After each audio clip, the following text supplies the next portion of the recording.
नमस्कार दोस्तों, उम्मीद है कि आपको ये ज्ञान समझ में आ रहा होगा और जो परमात्मा के सच्चे हंस हैं, विवेकी हंस हैं, उनसे तो पूछने की ज़रूरत भी नहीं है मुझे कि आपको कुछ समझ आ रहा है कि नहीं आ रहा है। वो तो एक ही बार में समझ चुके हैं। लेकिन जो लोग अभी और दुविधा में हैं, क्योंकि पुराना जो रंग है ज़्यादा चढ़ा हुआ है, जो नकली संतों ने जो अच्छा घोल चढ़ा रखा है ऊपर रंगों का, वो उतरेगा दोस्तों। ऐसा नहीं है कि नहीं उतरेगा, वो धीरे धीरे उतरेगा। धीरे धीरे रे मना धीरे सब कुछ होए, और माली सींचे 100 घड़ा ऋतु आए फल होए। जरूर उतरेगा दोस्तों। आज आपको एक भजन सुनाने जा रहा हूं मैं मलूक दास जी का। जैसे आपको पता है, मलूक दास जी पहले कृष्ण जी के भगत थे और फिर कबीर साहब ने जब उनको दर्शन दिए, उनको अपनी शरण में लिया, तो मलूक दास जी ने अपने गुरु कबीर के लिए एक बहुत ही सुंदर भजन लिखा। तो पहले वो भजन सुनेंगे, उसके बाद मैं उसकी व्याख्या कर दूंगा। साहिब बंदगी। तो पता लगा कि भाई निज नाम भी कोई चीज है जो केवल और केवल सतगुरु कबीर साहब दे सकते हैं। तो भाव में आके क्या कहते हैं कि मैं बहुत से नाम जपता था, लेकिन जब से कबीर का नाम जपा। कबीर का नाम जपा का मतलब ये नहीं कि कबीर कबीर किया। कबीर भी तो 3 अक्षरों में आता है। उन्हीं 52 में कबीर भी आ जाता है, कबीर, उसमें भी होठ कंठ लग रहा है। कबीर के द्वारा नाम दिया गया, जब वो सिमरन मैंने किया तब मुझे आनंद आया।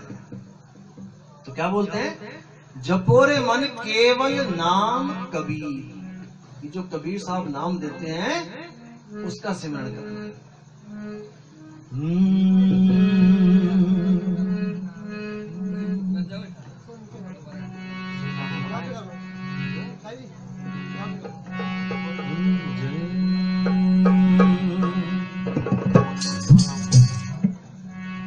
जपोरे मन केवल नाम कबीर, जपोरे मन केवल नाम कबीर।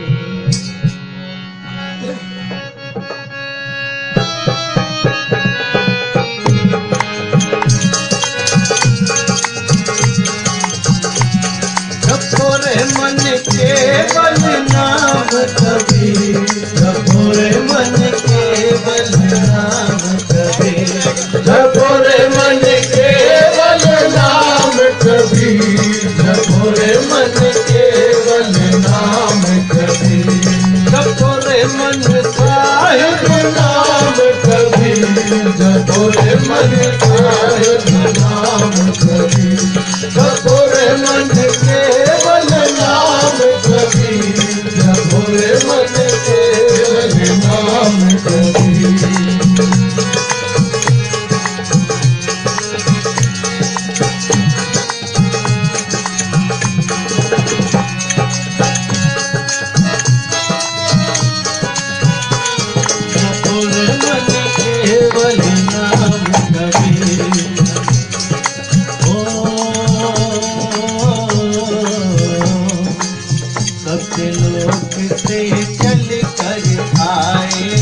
सतलोक से चल कर आए, काट नियम जन जीरो सतगुरु, काट नियम जन जी।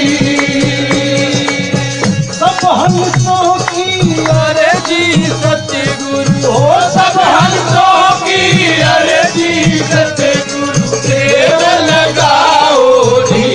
जपोरे मन केवल नाम कबीर, जपोरे मन केवल नाम कबीर, जपोरे मन केवल नाम कबीर, जपोरे मन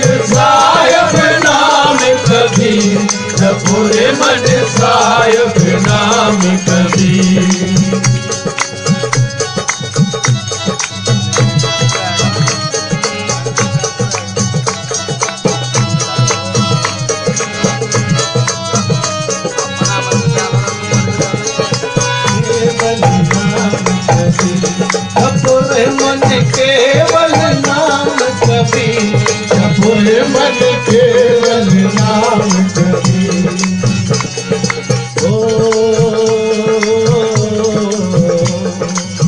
एक समय गुरु बंसी बजाई, एक समय गुरु बंसी बजाई।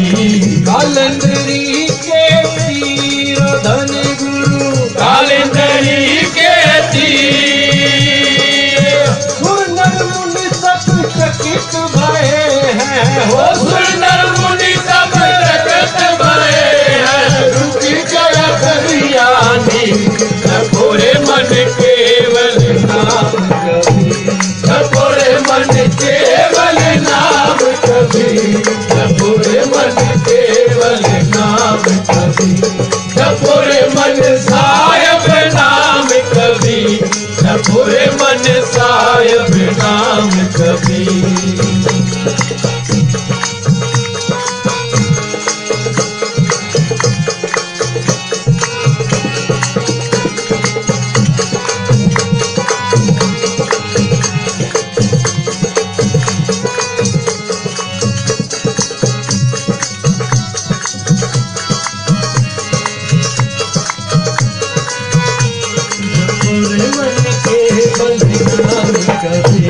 जपो रे मन केवल नाम कबीर, जपो रे मन केवल नाम कबीर।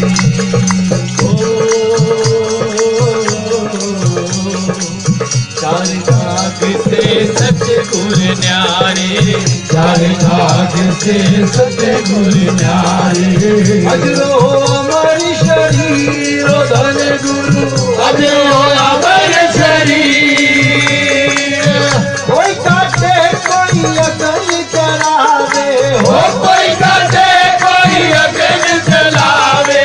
भूल न पाया शरीर जपो रे मन केवल नाम कबीर, जपो रे मन केवल नाम कबीर, जपो रे मन केवल नाम कबीर, जपो रे मन साहिब नाम कबीर, जपो रे मन साहिब नाम कबीर।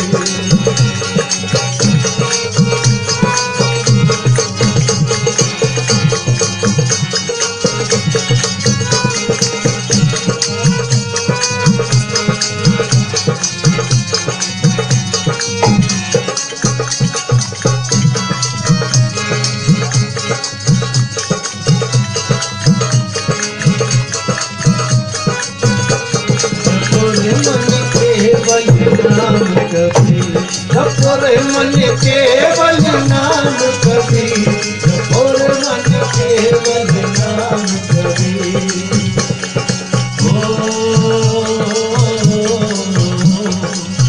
काशी खज गुरु मग हरि आए, काशी खज गुरु मग हरि आए। दोनों दीन के पीर धन गुरु, दोनों दीन के पीर मलुक सलूक कहते हैं, हो दस मलूक सलूक कहते हैं। दो खसम कभी जपो रे मन केवल नाम कबीर, जपो रे मन केवल नाम कबीर, जपो रे मन केवल नाम कबीर, जपो रे मन साहिब नाम कबीर, जपो रे मन साहिब नाम कबीर, जपो रे मन केवल नाम कबीर, जपो रे मन केवल नाम कबीर, जपो रे मन साहिब नाम कबीर, जपो रे मन साहिब नाम कबीर, जपो रे मन साहिब नाम कबीर, जपो रे मन साहिब नाम कबीर, जपो रे साहिब नाम कबीर। बोले सतगुरु बंदी छोड़ कबीर साहिब की जय हो। क्या बताते हैं भजन में? अब क्या कहते हैं भजन में? जपो रे मन केवल नाम कबीर। केवल, विचार करना दोस्तों, केवल का मतलब होता है एक, केवल एक, ओनली वन। जैसे बाबा नानक कहते हैं एको सतनाम, बस दूसरा कुछ नहीं चाहिए। वही मलुकदास जी कह रहे हैं जपो रे मन केवल, यानी कि अब दूसरी किसी चीज की आस नहीं है, दूसरा कोई नाम नहीं चाहिए मुझे, केवल नाम कबीर। अब कई लोग सोचेंगे कि शायद ये लोग कबीर वाला नाम देते हैं, कबीर कबीर जपने को देते हैं। नहीं दोस्तों, कबीर भी 52 अक्षरों में आता है। क बी र, 3 नाम है, 3 अक्षर हैं, इससे कबीर बनता है। ये नाम कबीर भी तब बना था जब 52 अक्षर बने थे, उसके बाद कबीर नाम बना है, उससे पहले कबीर भी नहीं था। मतलब कबीर था लेकिन उसका नाम नहीं था। जो कबीर तत्व है वो नी तत्व था, लेकिन उसका नाम नहीं था। वो तब रखा गया जब वो इस दुनिया में आया, हमें समझाने के लिए। तो इस दुनिया की जो रीत है कि कोई भी आदमी पैदा होगा या कोई भी नई चीज हमें दिखाई देगी तो सबसे पहले हम उसका नामकरण करेंगे, ताकि हम उसको एक अलग हस्ती देकर उसको भी इस दुनिया में उसको अस्तित्व देंगे, ताकि वो भी एग्जिस्ट कर सके इस दुनिया में। और हमें कोई भी नया बंदा मिलता है, सबसे पहले हम यही पूछते हैं, भैया तुम्हारा नाम क्या है? तो कबीर साहब जब यहां पे आए तो उनको भी पता था कि उनसे उनका नाम पूछा जाएगा, तो उन्होंने अपना नाम रखा कबीर। लेकिन वो ये कह के नहीं गए कि मेरा नाम जपना है आप लोग ने, बिल्कुल नहीं। साहिब कहते हैं मुख से कहे कबीर कबीर, तो ना कटे काल की पीर। नाम हमारा सब जग लेता, भेद हमारा कोई न कहता। मेरा भेद पावेगा सोई, और जिसका सतगुरु पूरा होई। जो उस कबीर का भेद बता दे वही गुरु पूर्ण है, वरना सब 52 अक्षर के पुजारी हैं। अब क्या कहते हैं? सतलोक से चलकर आए काटन यम जंजीर, सब हंसों की अर्जी सतगुरु। खेव लगाओ तीर, जपो रे मन केवल नाम कबीर। कहते हैं सत्यलोक से चलकर आए, यानी कि अपने निज स्वरूप को छोड़कर वो हमें समझाने के लिए आए। उस सत्य स्वरूप से इस देह स्वरूप में आए, वो हमारी खातिर। सत्यलोक से चलकर आए काटन यम जंजीर, इस मन और माया की कैद से इस जीवात्मा को छुड़ाने के लिए आए। सब हंसों की अर्जी सतगुरु, और खेव लगाओ तीर, उस मेरी किश्ती को खेव के पार कर दो सतगुरु। सब हंसों की अर्जी, सब हंस अर्जी कर रहे हैं। हंस का मतलब यह नहीं कि कोई कहे बगुले जैसा हंस। हंस का मतलब वो शुद्ध आत्माएं जो गलती से इस लोक में आके फंस गई, अपने स्वरूप को भूल गई और इस 3 लोक में आकर मन माया के साथ लिप्त हो गई। अब जो विवेकी हंस है वो अरदास कर रहे हैं कि हे मेरे गुरु, मुझे दोबारा मेरा वही रूप दिलवा दो, मेरे रूप का भेद बता दो, ताकि मैं दोबारा उस सत्य स्वरूप में स्थित हो जाऊं, जन्म मरण से बच जाऊं। तो आगे क्या कहते हैं? एक समय गुरु बंसी बजाई कालिंद्री के तीर, सुर नर मुनि सब थकित भये और झुक गया दरिया नीर। मतलब ये जो बात है ये भेद की बात है। इसका मतलब ये नहीं कि उन्होंने कोई बांसुरी बजाई थी कालिंद्री यमुना के किनारे और बांसुरी की आवाज सुनकर सुर नर मुनि सब थक गए, बिल्कुल गलत। एक समय गुरु बंसी बजाई, यानी कि कबीर साहब ने जो उनको शब्द दिया था, जब वो शब्द प्रकट हुआ, वो धुन प्रकट हुई, वो अखंड ध्वनि जब प्रकट हुई, काल इंद्री के तीर, यानी कि काल और इंद्री यानी कि ये 3 लोक, 10 इंद्रियां और मन, काल, इससे परे। क्योंकि कई लोग कहते हैं कि वो शब्द तो इंद्रियों का विषय है, सुनना उसको। नहीं दोस्तों, जो इंद्रियों का विषय है वो अनहद शब्द है, सार शब्द नहीं है। जो इस शब्द की बात चल रही है ये कालेंद्री के तीर, यानी कि काल, मन और इंद्रियों से परे की बात चल रही है। ये सांकेतिक ज्ञान है, ये गुप्त ज्ञान है। अब कहते हैं सुर नर मुनि सब थकित भय हैं, यानी कि सुर नर मुनि थक गए हैं। यानी मतलब कि जो अवस्था मुझे मिल गई है, सुर नर मुनि थक गए तपस्या कर करके, उनको नहीं मिला वो जो मुझे मिल गया। और रुक गया दरिया नीर, इसका मतलब क्या है सांकेतिक, कि समय भी रुक गया। दरिया नीर कभी नहीं रुक सकता, लेकिन वो भी रुक गया, यानी समय से पार चला गया, मैं अकाल में चला गया। अब वहां पर समय नाम की कोई चीज नहीं है। दोस्तों, जहां पर भी समय है वो काल की हद में है, इसीलिए उसको अकाल बोला है, यानी कि कालों से परे। काल यानी समय भी उसका कुछ नहीं बिगाड़ सकता, और ये आत्मा स्वयं काल से परे है, यानी कि समय से परे है। ना तो ये कभी पैदा हुई और ना ही इसका कभी अंत होगा। ये आत्मदेव अजन्मा है, इसको गांठ बांध लो आप लोग। जब तक ये चीज आपके दिमाग में नहीं गई, जब तक आप इस ज्ञान को नहीं समझ पाओगे।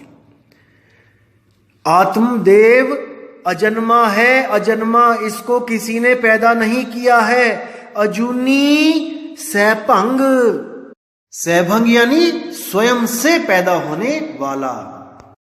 तो यहां पे इशारे इशारे में बता रहे हैं कि सब कुछ थम गया, रुक गया, हर चीज रुक गई, मेरी उम्र भी रुक गई।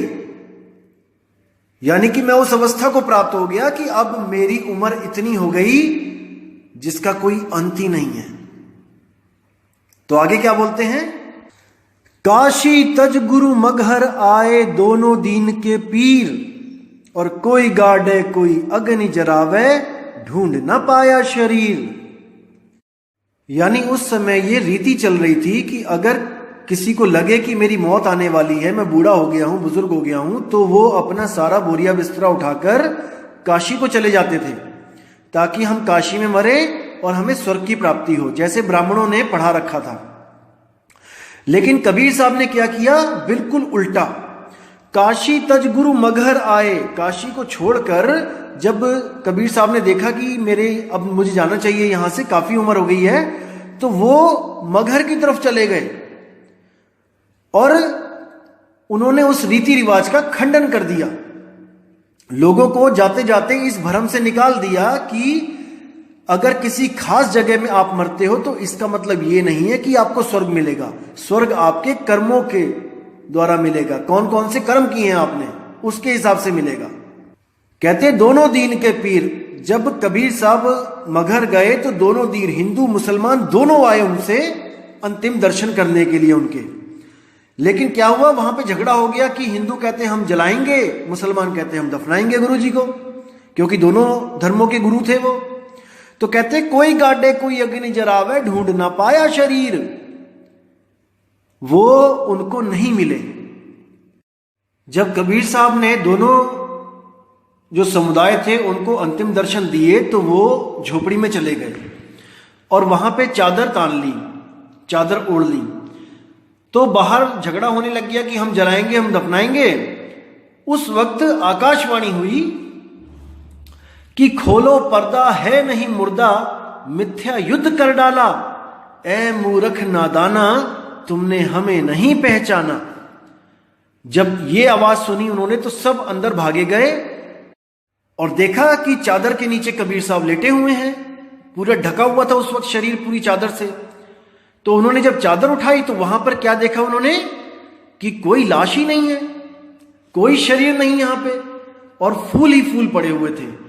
तो यानी जाते जाते भी हिंदू मुसलमान का झगड़ा उन्होंने खत्म किया और उन दोनों ने आधे आधे फूल बांट के अपना मंदिर और अपनी मस्जिद उसी स्थान पे बनाई।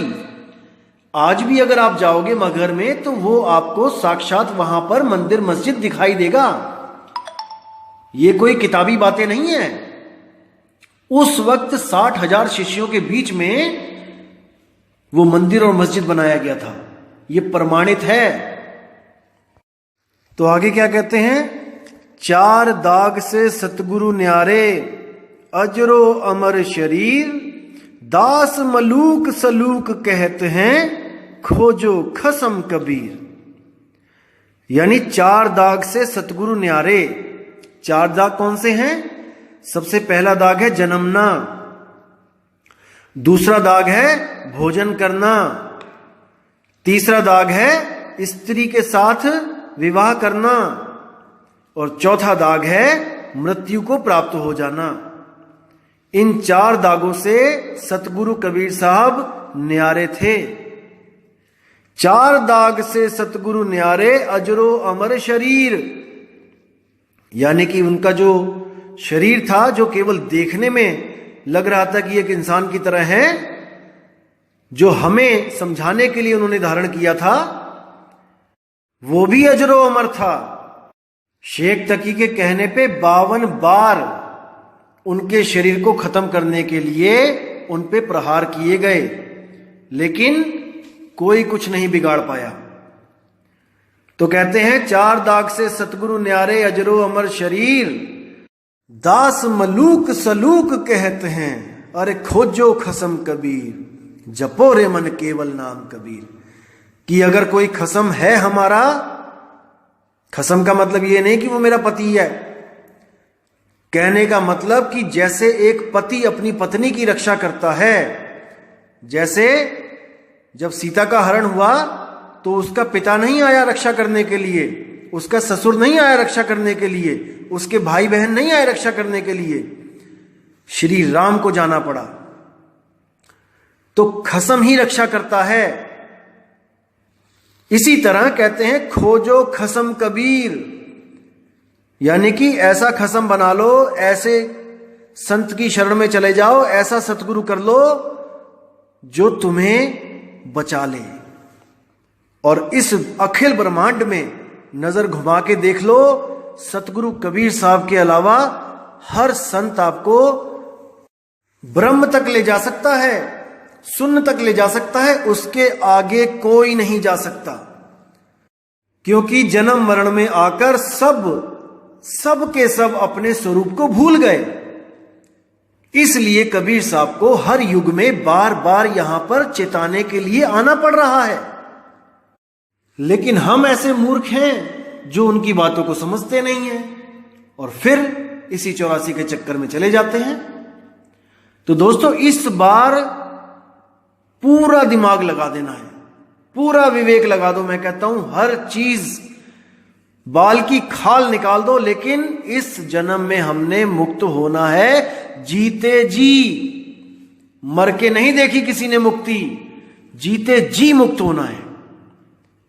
और जो जीते जी मुक्त नहीं हो पाया, मुझे दुख के साथ कहना पड़ेगा कि उसको अगला जन्म लेना ही पड़ेगा, कोई दूसरी ऑप्शन नहीं है। ये पंथ कबीर साहब का जो है, इसमें जीते जी मुक्ति दिलवाई जाती है, इसमें मरने के बाद की आस नहीं लगवाई जाती। इसी जन्म में मुक्त होना है, अपने स्वरूप को जानना है, उस स्वरूप में स्थित होना है और सहजता के साथ अंत समय में इस शरीर को कपड़े की तरह उतार देना है।